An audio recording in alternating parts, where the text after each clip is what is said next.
ఈరోజు ఇక్కడ నిలబడుతున్నానంటే కేవలం దేవుని కృప మాత్రమే.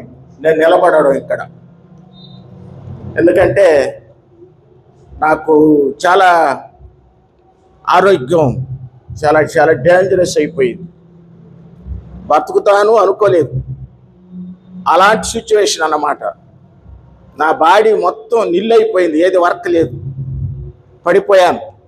తీసుకొని పోవడం, తీసుకొని రావడం, తీసుకొని పోవడం, తీసుకురావడం. నడవలేను, మాట్లాడలేను, ఏది పని చేయడంలా. కండ్లు నేత్రాలు కూడా పోయినాయి, నోరు ఏమి లేదు, అంతా నిల్లు. కాబట్టి దేవుని బిడ్డలారా, దేవుడు నన్ను స్వస్థపరిచాడు. నన్ను మంచి స్వస్థత నాకు అనుగ్రహించినాడు. యొక్క ప్రార్థన వల్ల, సేవకుల యొక్క ప్రార్థన వల్ల స్వస్థత దేవుడు అనుగ్రహించినాడు. దేవుని స్తోత్రం. మీకంతా కూడా వందనాలు. ప్రార్థన చేశారు. మరి ఈరోజు నేను నిలబడి వాక్యాన్ని చెప్పడానికి దేవుడిచ్చిన కృపను బట్టి వందనాలు. అయితే ఇప్పుడు వాక్యాన్ని మనము చదువుకున్నాం. వాక్యాన్ని చదువుకున్న అపోస్తున్నటువంటి పౌలు రాశాడు. చాలా చక్కటి మాటను ఆయన రాశాడు. ఏమిటంటే, దేవుని బిడ్డలారా చూడండి, చదవండి. మన ప్రభు అయిన యేసుక్రీస్తు తన కుమారుని సావాసమునకు మిమ్మల్ని పిలిచిన దేవుడు నమ్మదగినవాడు. దేవుని బిడ్డలారా, దేవుడు తన ప్రజలను అనేక కారణాలు, ఆయన పిలవడానికి అనేక కారణాలు ఉంటాయి. ఆయన మనల్ని పిలిచాడు. అపోస్తలుడు పౌలు చెప్తున్నాడు, ఆయన కుమారుని సావాసానికి పిలిచిన దేవుడు నమ్మదగినవాడు. మన వాళ్ళందరినీ ఆయన పిలిచాడు, కాలింగ్ చేశాడు. దేవుని బిడ్డలారా, కానీ ఆయన సావాసానికి మనల్ని పిలిచాడు. అయితే మన సావాసం ఎలాగుంది, మన పిలుపు ఎలాగుంది, ఎందుకు ఆయన మనల్ని పిలిచినాడు, మనల్ని ఎలాగూ ఆయన ఉపయోగించుకుంటున్నాడు, మనము ఎలాగున్నాము, ఆయన పిలిచినాడు. ఆయన నమ్మకమైన వాడు. అయితే నీవు ఈరోజు ఆయన సావాసములో కలుసుకుంటున్నావు. లేదని చెప్పాలా, మీటింగ్ అంటే అందరూ వస్తారు.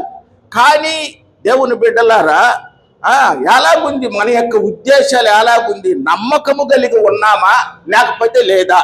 నమ్మకము కలిగిన వారుగా మనం ఉండాలి.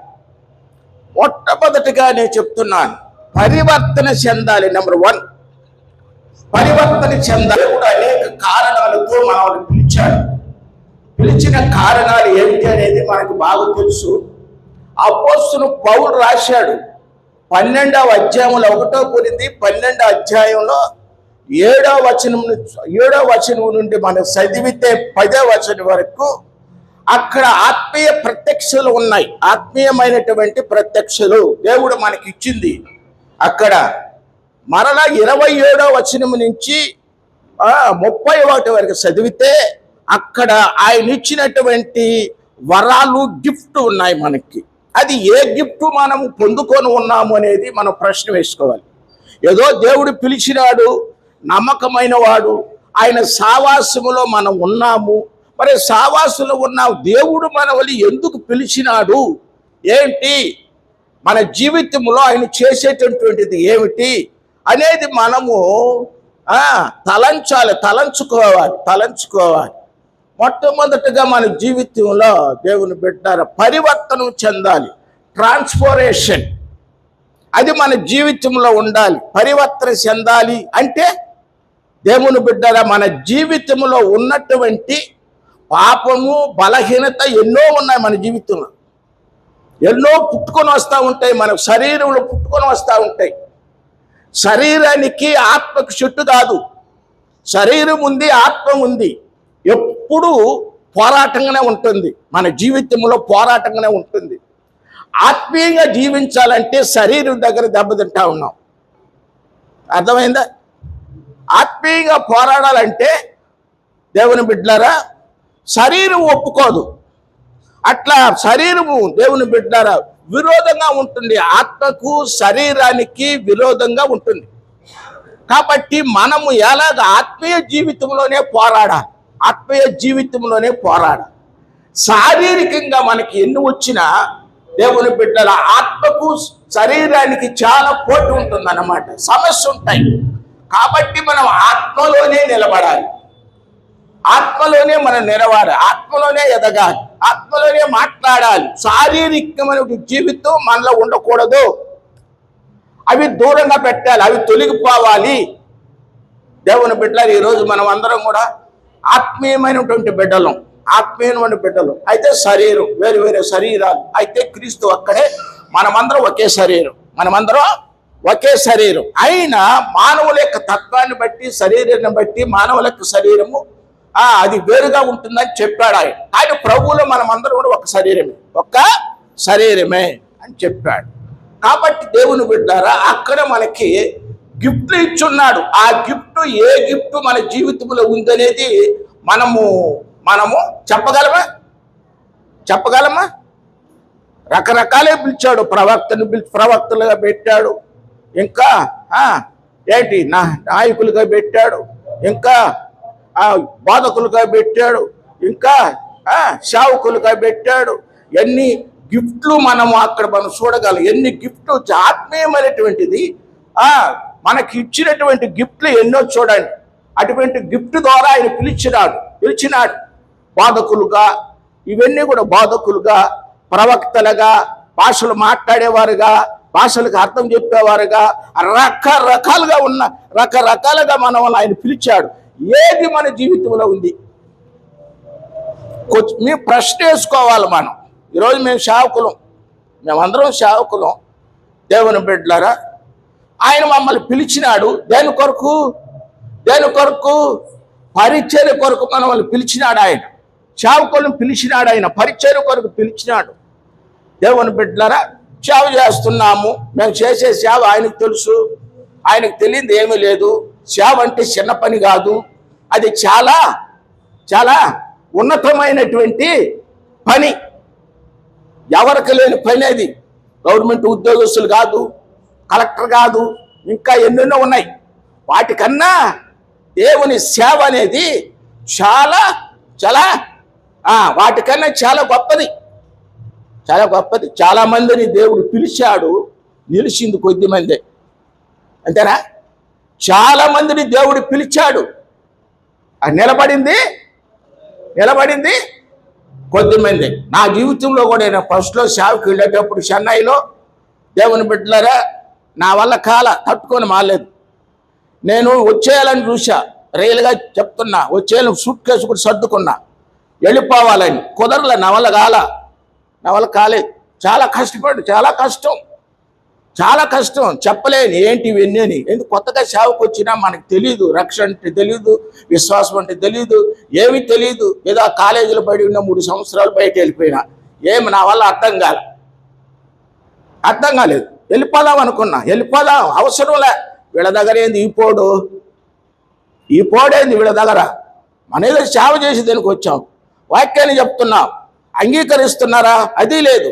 అంగీకరిస్తున్నారు, అది లేదు. ఎప్పుడు చూసినా పోట్లాట, ఎప్పుడు చూసినా కొట్లాట, ఎప్పుడు చూసినా తిట్లు, ఇదేంటి ఇది అనుకున్నా నేను. ఇదేంటి సేవ అనుకున్నా నేను. ఈ రోజుల సంఘాలు అలాగనే కదా ఉన్నాయి సంఘాల్లో. మరి దేనికి పిలిచినాడని నాకు అర్థం కావడం. దేనికి పిలిచినాడు? ఏముంది నీ జీవితంలో? ఆయన పిలిచాడు. ఎట్లా నువ్వు మూవ్ అవుతున్నావు దేవునిలో? విశ్వాసం ఉందా?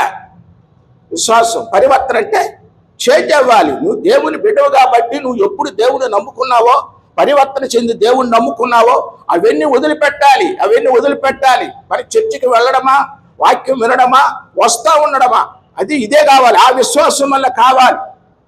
అది లేదు, ఆ విశ్వాసం లేదు సంఘాల్లో. ఈరోజు ఇంకా భయంకరమైపోయింది. సంఘాలు భయంకరమైపోయింది ఈరోజు. చావులు కూడా చాలా బాధకరంగా జీవిస్తూ ఉన్నారు. అది ఫస్ట్ నుంచి అనుభవించింది నేను. అదే అనుభవం అందరికి కూడా సేవలో చూసారా? అటువంటి ఒక పోరాటంలో మనము సేవకు దేవుడు ఎన్నుకున్నాడు. మన వల్ల పరివర్తనం చేశాడు. ఆయన పరివర్తనం చేయాలంటే దేవుని బిడ్డలు ఏం కావాలా? పరివర్తనము మనం చెందాలంటే ఏం కావాలి? దేవుని బిడ్డలారా, ఆయన రక్తముతో కడగబడాలి. మెయిన్ అది. ఆయన రక్తంతో కడగబడితే దేవుని బిడ్డలారా అప్పుడు మనకు రక్షణ కలుగుతుంది. పాపము నుండి విడిపించబడతాం. పాత స్వభావాన్ని తొలగిపోతుంది. పాత స్వభావాన్ని పాతి పెడతాం, బరీలు చేస్తాం. పాత స్వభావాన్ని, నూతన స్వభావం మన జీవితంలో పుడుతుంది. నూతన స్వభావం మన జీవితంలోకి వస్తుంది. మరి ఈరోజు నూతన స్వభావంతో మాట్లాడేవాళ్ళు ఎవరు? విశ్వాసంతో మాట్లాడేవాళ్ళు ఎవరు? దేవుని బిడ్డలారా, ఎలాగున్నాం మనము పరివర్తన చెందిన వారం కాబట్టి ఎలాగుండాలి? దేవుని బిడ్డలారా, ఆయన అంటాడు పరివర్తన చెందాలంటే కూడా యెషయా గ్రంథంలో 1వ అధ్యాయంలో ఆయన 18వ వచనంలో ఆయన తెలియజేసిన మాటను ఆయన అంటున్నాడు, రండి నా దగ్గరకు రండి, వివాదం ఏందో తీర్చుకోండి అన్నాడు ఆయన. అంతేనా అన్నాడు. ఏమిటి మన వివాదం ఏమిటి చెప్పండి. ఆయనకి మనకి వివాదం ఏమిటి? ఆయన అంటున్నాడు, ప్రజలరా ఏమిటి మీ వివాదం? నా దగ్గరకు వచ్చి తీర్చుకుంటారు, నా దగ్గరకు వస్తే పోతాయి. ఈరోజు మన జీవితం, ఈరోజు నాకు ఆరోగ్యం బాగలే, కానీ నేను పరివర్తనం చెందిన సేవకునిగా ఉన్నా, ఆయన ఏర్పాటు చేసుకున్నాడు. దేవుని బిడ్డలరా, దేవుడు నన్ను స్వస్థత నాకు అనుగ్రహించినాడు.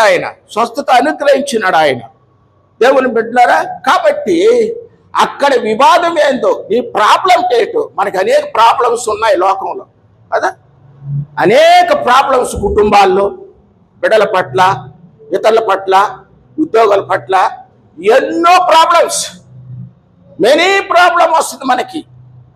అది తీర్చేది ఎవరు?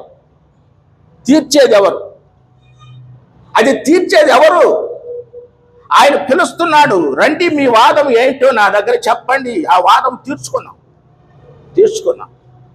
ఈ రోజున చాలా మంది లోక సంబంధంగా విలేజెస్ చూస్తే ఎవరైనా తప్పు చేసినారనుకోండి, ఒక స్త్రీయో ఒక జెంట్సో ఎవడో పిల్లోడో ఎవరైనా తప్పు చేస్తే దేవుని బిడ్డలు ఏం చేస్తారా?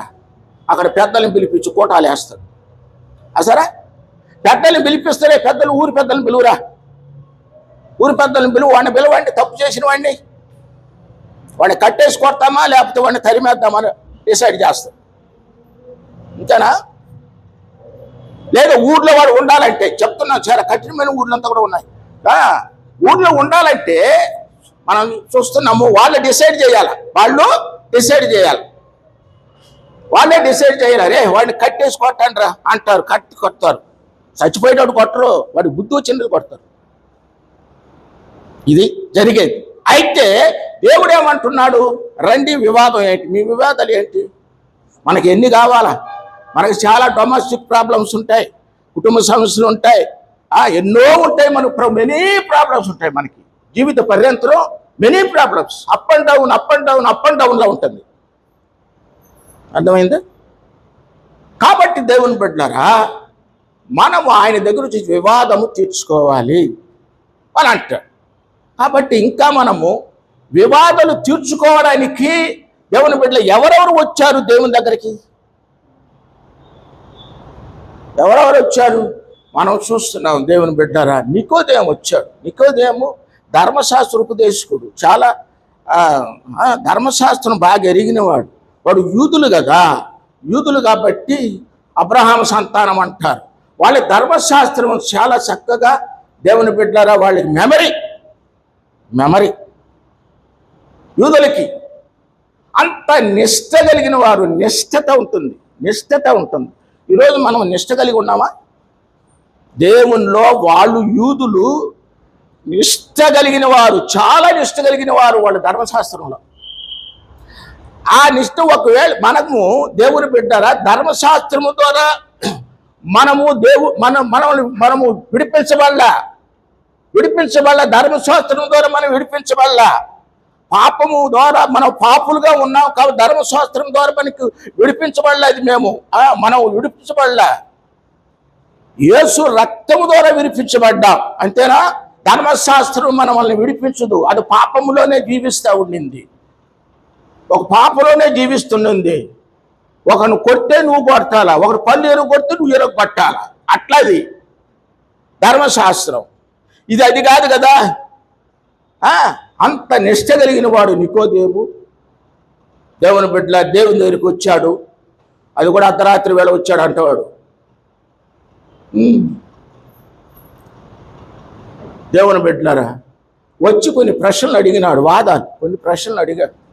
మీకు తెలుస్తుంది కదా నికోదేము నికోదేముని గురించి మీకు తెలుసు. యోహాను సువార్త 8వ అధ్యాయం 3 నుంచి మనం 6 వరకు చదివితే నికోదేముని గురించి అక్కడ ఉంది.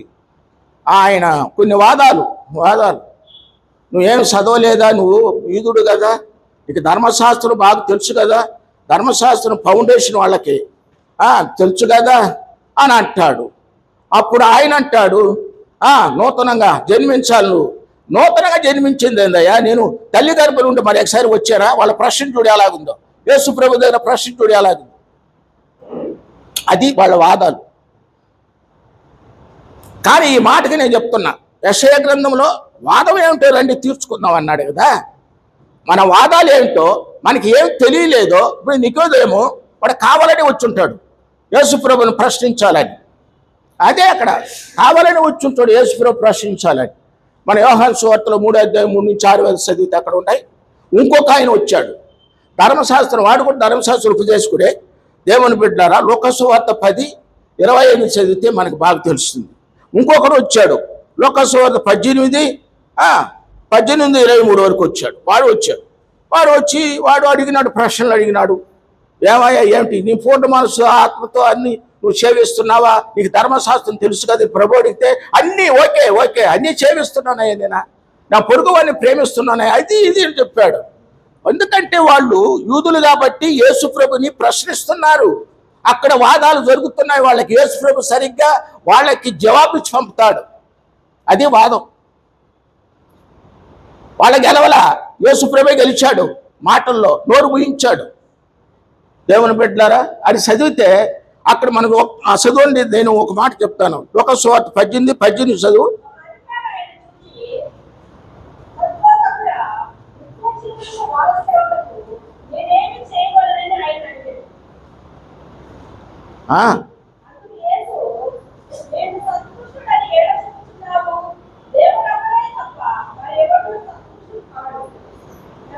ఆ అధ్యాయంలో మనం చదివితే ఆయన చెప్తాడు, ఇలాగ నువ్వు జీవిస్తున్నావు, పాపంలో జీవిస్తున్నావు అన్నీ చెప్తా ఉంటాడు ఆయన.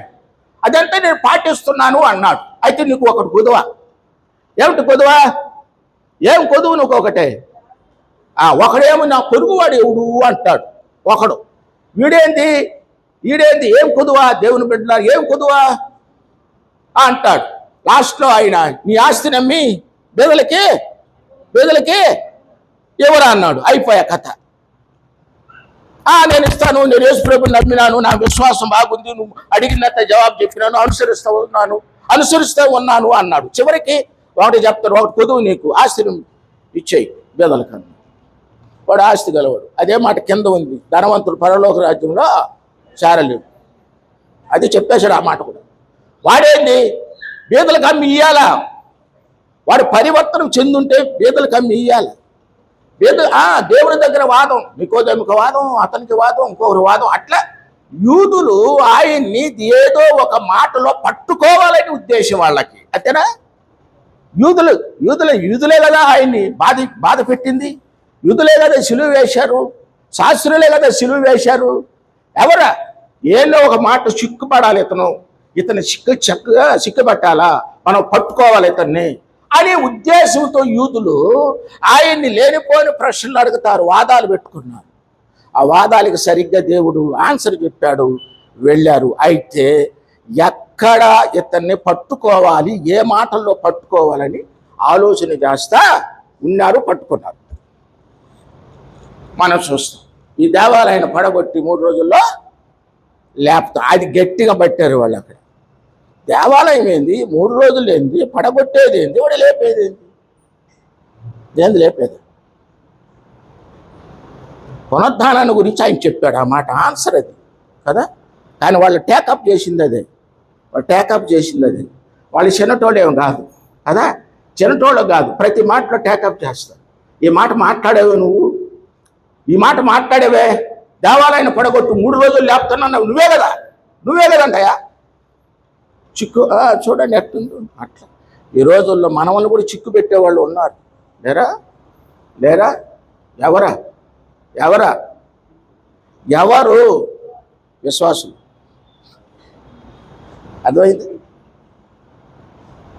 చిక్కు పెట్టేవాళ్ళు ఉన్నారు, మనల్ని కూడా చిక్కు పెట్టేవాళ్ళు ఉన్నారు. విశ్వాసులు చిక్కు పెట్టేవాళ్ళు ఉన్నారు.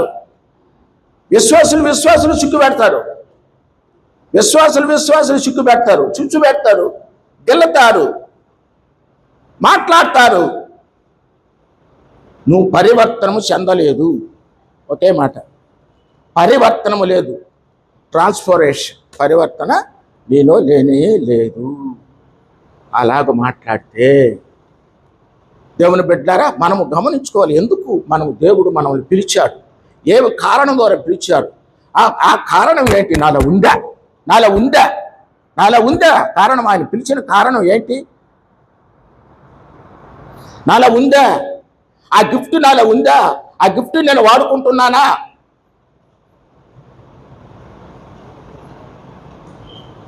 చర్చికే పోరు, గిఫ్ట్ ఏంది? ఇంకా చర్చికే పోరు, గిఫ్ట్ ఏంది? ఈరోజు చూస్తే రేపు రారు, రేపు ఉండరు, అంతేనా? అది పరివర్తనం కాదు. రక్తంతో కడగబడిన వాళ్ళం కాదు, యేసు ప్రభువుని నమ్మిన వాళ్ళం కాదు, ఆయన సావాసములు ఉండేవాళ్ళము కాదు. కాబట్టి పరివర్తన మనము చెందాలి. ప్రకటన గ్రంథంలో 1వ అధ్యాయం 6వ వచనంలో ఉంది. అక్కడ దేవుని బిడ్డలారా, ఇంకా యోహాను సువార్త 1 యోహాను 1 7 9వ వచనంలో మనము చూస్తాము. కాబట్టి దేవుని బిడ్డలారా, పరివర్తన చెందిన వారుగా మనము ఉండాలని ఆయన మనల్ని పిలిచాడు. మీ వాదం ఏమిటో రండి, తీర్చుకుందాం.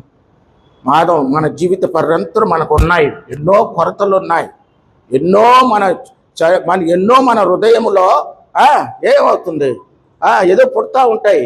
దేవుని బిడ్డారా, వాటికన్నిటికీ దేవుడే పరిష్కారము. నువ్వు దేవుణ్ణి ఏమడిగినా ఆయన ఇస్తాడు. అక్కడ మనకు చూస్తున్నాం. యోహాను సువార్త 15వ అధ్యాయం 7వ వచనంలో చూస్తాం. మీరందరూ శిష్యులు. ఎట్లా శిష్యులు? ఎలాగ శిష్యులు వచ్చా అక్కడ చూడండి, వాక్యం చదువు. ఎలాగూ మీరందరూ శిష్యులు అవుతారు?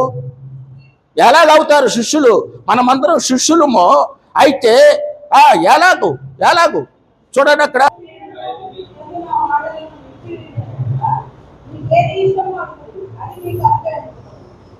చదువు.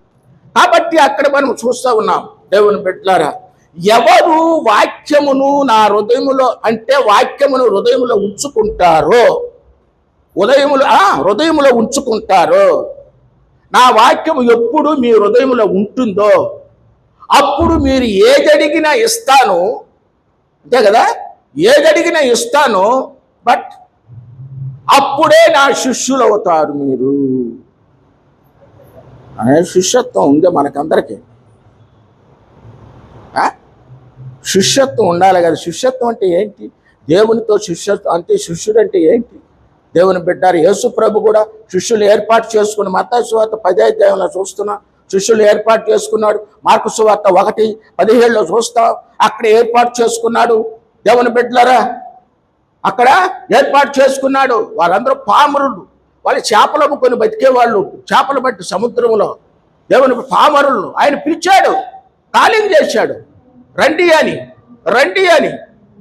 వాళ్ళు, అయ్యా మా బతుకు పోతుంది కదా, ఇదే కదా మా జీవనం, ఇదే కదా మా పోషణ, ఇదే కదా మా బిడ్డలకి, ఇవన్నీ కూడా వస్తాయి, వాళ్ళలో వచ్చుంటాయి. కానీ వాళ్ళు అలాగా మాట్లాడలేదు. ఎప్పుడు పిలిచాడో, దేవుని బిడ్డారా, మీ వలనన్ని వదిలిపెట్టి దాన్ని ఇదిలిచ్చేసి శుభ్రం చేసి పడేసి రండి అన్నాడు. మిమ్మల్ని ఏం చేస్తా? ఇంకా చేపలు పట్టేది కాదు మీరు, ఏంటి? అవును, మనుషులు పట్టేది. చిన్న పనా? మనుషులు పట్టాలంటే చిన్న పనా? అబ్బాబాబాబాబా, చిన్న పని కాదు. అందరూ సేవకులం, మనుషులను పట్టేది మేము ఎవరిని పట్టాలా? మనుషులను పట్టాలా? పుసుక్కను దూరిపోతాయి, మళ్ళా పట్టింది కూడా పుసుక్కను దూరి వెళ్ళిపోతాయి. అవును, సంఘానికి వచ్చేవాళ్ళు ఒక సంఘానికి రారు. మాటలు చెప్తున్నా, వచ్చిన సంఘానికి స్టాండర్డ్ ఒక సంఘంలో రచింపడంటే స్టాండర్డ్ సంఘం అలాగుండాల. దేవుని బిడ్డారు, శిష్యులు మనము ఆయన సావాసులు ఉన్నాం. అన్నీ ఆయన మనకి ఇస్తున్నాడు. అడిగినాడు కదా, మీరు ఏది అడిగినా ఇస్తానయ్యా, నా మాటలు మీలో ఉండాలి అన్నాడు. ఈరోజు ఆయన మాటలు మనలో ఉండి నడవాలి. కాబట్టి దేవుని బిడ్డలారా, అలాగ మనం నడిచినట్లయితే దేవుడు ఏది అడిగినా ఆయన దగ్గరకు వచ్చినప్పుడు ఆయన త్రోసివేసేగా వాడు కాదు. మనకి చాలా అవసరతలు ఉన్నాయి. డబ్బులు అవసరమో, ఇంకా ఎన్ని ఉన్నాయి మనకి చాలా ఉన్నాయి. మనకి భూలోకంలో కావాల్సింది, కుటుంబానికి కావాల్సింది, ఇవన్నీ చాలా ఉన్నాయి. ఆత్మీయ జీవితంలో కావాల్సింది చాలా ఉన్నాయి. ఇవన్నీ కూడా ఎవరి దగ్గరికి రావాలా? ఆయన దగ్గరికే వస్తే ఆయన దగ్గరకు వచ్చినప్పుడు ఆయన అడిగినప్పుడు ఆయన ఇస్తాడు. ఏదైనా అడుగంటే ఏంది? నాకు వెండి లేదు, నాకు బంగారు లేదు, ఇది అడగాల? వెండి బంగారు ఆస్తి పాస్తు ల్యాండ్ అది ఇది ఎన్నెన్నో కావాలి, ఇది అడగాల? దేవునికి తెలుసు నీకు ఏది ఇవ్వాలనేది. నువ్వు అడిగే పద్ధతిలో అడగాలి. ఆయన చిత్త ప్రకారంగా అడగాలి. ఆయన చిత్త ప్రకారమో అడగాలి. ఆయన చిత్తము లేకుండా అడిగితే దేవుడు అది ఇచ్చేవాడు కాదు. ఆయన చిత్తం ఏందో నీ పట్ల నువ్వు ఏమి అడిగినావో ఆయన చిత్తం ఉంటే తప్పకుండా ఇస్తాడు. ఆయన చిత్తమే ఈరోజు మనం అందరూ జీవించడం ఆయన చిత్తమే, సంపాదించుకోవడం ఆయన చిత్తమే, ఆయన ఇచ్చేది చిత్తమే, మనకి అన్నీ కూడా ఇచ్చేది సమస్తం ఆయనే. ఆ సమస్తమో ఆయనే, ఇంకెవరు మనకి ఇచ్చేది కాదు. ఏమంటే చెప్తున్నాడు కదా, ఏది కావాలన్న అడుగయ్యా, నువ్వు ఇస్తాను. అయితే నాలో నువ్వు ఉండాలి, నా మాట నీలో ఉండాలి. ఎంత గొప్ప మాట అది, అలా ఉండాలి. ఎవరిలో ఉందో ఎవరు పొందుకుంటున్నారో అర్థం కాదు. దేవుని బిడ్డలారా, కాబట్టి దేవుని బిడ్డలారా, మనం అడిగితే తప్పకుండా ఆయన మనకు అనుగ్రహిస్తాడు, మనల్ని ఆయన నడిపిస్తాడు. కాబట్టి పిలిచినవాడు నమ్మదగినవాడు. మనము నమ్మితే ఆయన ఏదైనా ఇచ్చి మనల్ని నడిపించగలడు, సంతోషపరచగలడు, సాటిస్ఫాక్షన్ చేయగలడు. దేవుని బిడ్డలారా, ఆయన బిడ్డలుగా ఉన్నాం, ఆయన శిష్యులు మనం. ఆయన చెప్పిన మాట విందాం. ఆయన శిష్యులు మనం. మీరందరూ నా శిష్యులు అన్నాడు కాబట్టి, ఆయన శిష్యులు కాబట్టి శిష్యులు ఎలాగూ ఆయనతో కూడా ఉండి సావాసం చేసి గొప్ప కార్యాలు చేశారో ఆయన సావాసంలో ఉండి దేవుడు ఇప్పుడు కూడా మన జీవితంలో చేస్తారు. కాబట్టి దేవుని బిడ్డలారా, దేవుడు మరి పరిశుద్ధ వాక్యమును మన వెనుకలో దీవించును గాక. అందరికీ వందనాలు.